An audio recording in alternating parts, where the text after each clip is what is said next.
News में आपका इस्तकबाल है। मैं हूं आपका दोस्त मोहम्मद जावेद। हम रखिए खबरों पे नजर, आप रखिए खबरनामे पे नजर।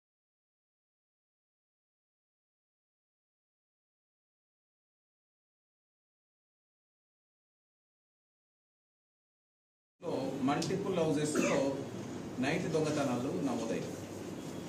అదేవిధంగా సేమ్ సిమిలర్ ఎంఓ తోటి మనకు రాచకొండ లిమిట్స్ లో కూడా నాగోల్ పిఎస్ పరిధిలో, అదేవిధంగా సంగారెడ్డి డిస్టిక్ పరిధిలో, మెదక్ డిస్టిక్ పరిధిలో ఇట్లా మనకు అఫెన్సులు నమోదు కావడం, ఎస్పెషల్లీ సైబరాబాద్ కమిషనరేట్లో క్రైమ్స్ విభాగం నుంచి ఈ టాస్క్ని సీరియస్గా తీసుకోవడం, సిపి గారి ఇన్స్ట్రక్షన్స్ని ఫాలో అవుతూ మనం ఒక ప్రాపర్ యాక్షన్ ప్లాన్ తోటి వీళ్ళ మీద కంటిన్యూస్ నిఘా పెట్టడం జరిగింది.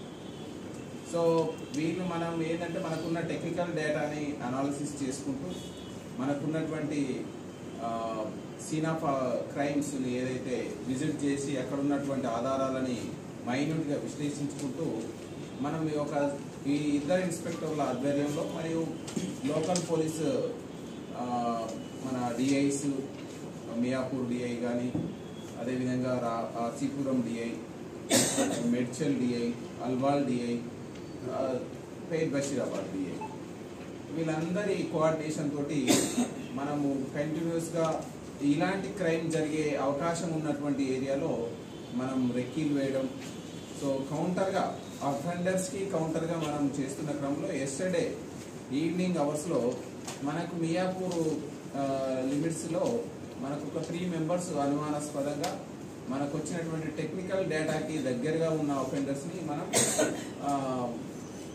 ఆపడం జరిగింది. ఆపి వాళ్ళని చెక్ చేస్తే వాళ్ళ బ్యాగ్లలో అనుమానంగా అఫెన్స్లకు యూజ్ చేసే ఆయుధాలు ఉండడం, పెద్ద కత్తులు కలిగి ఉండడం, ఈ కట్టర్లు కలిగి ఉండడంతో మనం కొంచెం డీటెయిల్గా ఎగ్జామిన్ చేయడంతో వాళ్ళు ఇచ్చిన వివరాల ఆధారంగా మళ్ళీ గుంటూరు పోచంపల్లి ఏరియాలో ఒక 3 మెంబర్స్ని మనం అప్రహెండ్ చేయడం జరిగింది. వీళ్ళని ఎగ్జామిన్ చేస్తే మనకు వీళ్ళు చాలా నోటోరియస్. ఇప్పుడు డీసీపీ గారు చెప్పినట్టు మధ్యప్రదేశ్ రాష్ట్రానికి డార్ డిస్టిక్ సంబంధించినటువంటి ఏరియాకి సంబంధించినటువంటి నోటోరియస్ అఫెండర్.